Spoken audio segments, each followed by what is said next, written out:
ഇടുക്കി രൂപതയുടെ വിശ്വാസ പരിശീലന കേന്ദ്രം 10, 11, 12 ക്ലാസ്സുകളിൽ പഠിക്കുന്ന ടീനേജ് വിദ്യാർത്ഥികൾക്കായി നടത്തിയ വിശ്വാസോത്സവത്തിൻ്റെ ഭാഗമായി 4 ദിവസങ്ങൾക്ക് മുമ്പ്, അതായത് ഏപ്രിൽ മാസം 4-ാം തീയതിയാണ് ദ കേരള സ്റ്റോറി എന്ന സിനിമ ബോധവൽക്കരണത്തിൻ്റെ ഭാഗമായി 15, 16, 17 വയസ്സുകളുള്ള കുട്ടികളെ കാണിച്ചത്.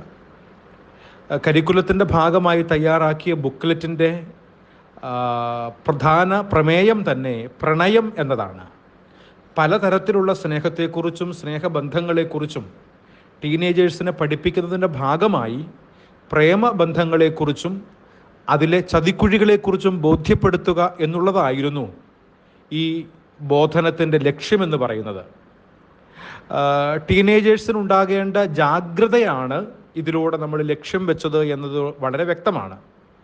മതപരമായ ധ്രുവീകരണത്തിനോ വർഗീയവത്കരണത്തിനോ രാഷ്ട്രീയ ലാഭങ്ങളോ ലക്ഷ്യം വെച്ചുകൊണ്ടുള്ള ഒരു കാര്യമായിരുന്നില്ല ഇത്.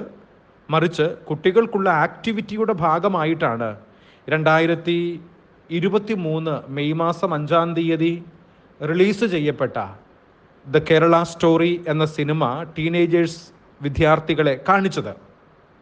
അതുകൊണ്ട് തന്നെയും ഇതൊരു വിവാദമാക്കേണ്ട കാര്യമില്ല എന്ന് തന്നെയാണ് സഭയുടെ ചിന്ത. കുട്ടികളെ ബോധവൽക്കരിക്കുന്നതിൻ്റെ ഭാഗമായി മാത്രം ചെയ്തതും പഠിപ്പിച്ചതുമായ ഒരു കാര്യമാണിത്.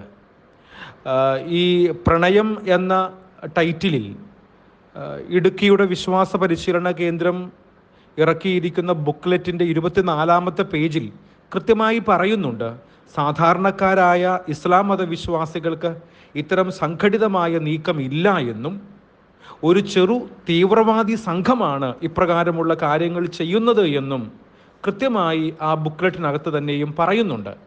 അതുകൊണ്ട് തന്നെയും ഇത് ഏതെങ്കിലും മതപരമായ ധ്രുവീകരണത്തിന് വേണ്ടിയോ രാഷ്ട്രീയ ലാഭത്തിന് വേണ്ടിയോ വിവാദമാക്കരുത് എന്ന് പ്രത്യേകമായി പൊതുസമൂഹത്തെ ഓർമ്മപ്പെടുത്തുന്നു.